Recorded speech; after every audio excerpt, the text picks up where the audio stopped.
Hi, I'm Susan Cartmel, and this is The Goal. It says in the Bible, press on for the goal, the prize of faith. And it makes it sound as though it's easy to look and find your faith. But I think what the Bible says here is that you have to keep working at it. It's not obvious sometimes. It's not obvious what you need to do or how you need to get there, but you need to press on and keep trying. I found a story yesterday about a man from San Francisco. His name is Visha Ratampakdi. He was 84, and he was a Asian American who had come here from Thailand, a retired accountant who'd worked for a big bank in Thailand. And he was living in San Francisco with his wife so he could be near his daughter who had children, and they wanted to be near their grandchildren. He went out for his morning walk in February, as he always did every morning before breakfast. And someone came and rushed at him in an aggressive way and just leveled him, knocked him down to the ground. It was a hate crime. Mr. Ratampakdi was 5'6" and pretty slight of build and fit, and this kind of an injury made him unconscious and gave him a brain hemorrhage. He died 2 days afterwards. The footage for this was captured on a security camera from one of the neighbors, and it went viral, especially in the Asian American community, who are telling us that throughout the pandemic, especially as it has been labeled at the highest levels of our nation as a Chinese virus, people from Asia have been the victims of a great deal of bigotry and prejudice, some of it physical abuse, some of it just the worst kind of verbal abuse or just shunning.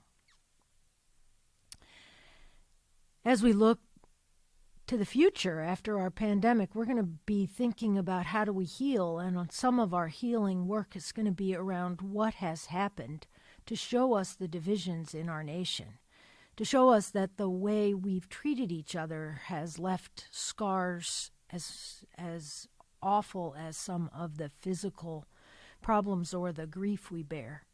So we're going to need to think about how we heal our bigotry in this nation.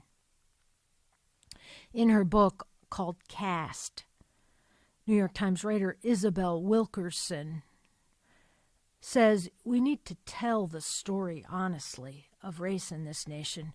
We need to be much more honest about why we've come to this place.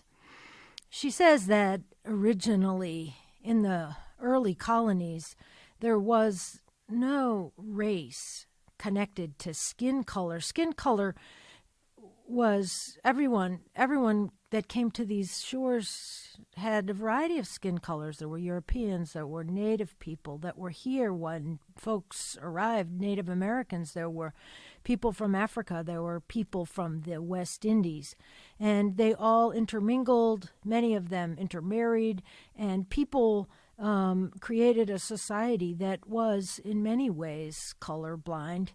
And then it became clear that there were people who were being brought here on ships starting in 1619 for the as part of the slave trade. And after that, there was a new movement to define people by race based on the color of their skin for the first time in the world. There was a movement to make people of a certain color permanent slaves. There had always been people who were in debt to folks and in such debt that they had to work off their debt by becoming indentured servants. But the debt was finite and they could work it off. This was a whole new experience when people were told that they had to be slaves permanently and that the slave designation went with the color of their skin and went from generation one to the next. So we have created this caste system in our country that is based on the color of your skin, and all the sin that has gone with it is something that is uniquely American. As we look to the future, we're going to need to think more about how to address this, how to heal this, how to listen to people of color and learn from their experiences, how to discover together what we need to do to make our way in the next chapter of American history. Jesus has a story. There's a story about Jesus in Mark's Gospel, and it's not a pretty one, about one time when he was on the border of Israel, on the northern border, on the right around where Lebanon and Syria are, in a village there. And a woman from there, a Greek woman, came and said to him she wanted her daughter to be healed. And Jesus was angry at her for interrupting him, and he took it out on her in a bigoted, prejudiced way. He called her a dog. He said, "I'm not here to help people like you. I've come for the children of Israel, not for the dogs." He called her a dog, and she said to him something that was really wonderful, actually, so amazing in that moment. She stood and looked him in the eye and said, "Even the dogs get the crumbs from the table." And in that moment, she said, "You may think of me as a dog, but all I'm asking for is that you help my daughter, and it won't be hard for you to do that." And suddenly, in that moment, he recognized her faith, he recognized her dignity, he recognized her. And I think the story is really, really key to us right now because it recognizes that Jesus was prejudiced. Jesus was inherently racist, and that racism in those days, just like today, is part of the air we breathe. And we have to work hard to change our understanding of who we are with everyone else. We have to work hard to see strangers, each one, as children of God. That is our work in this moment.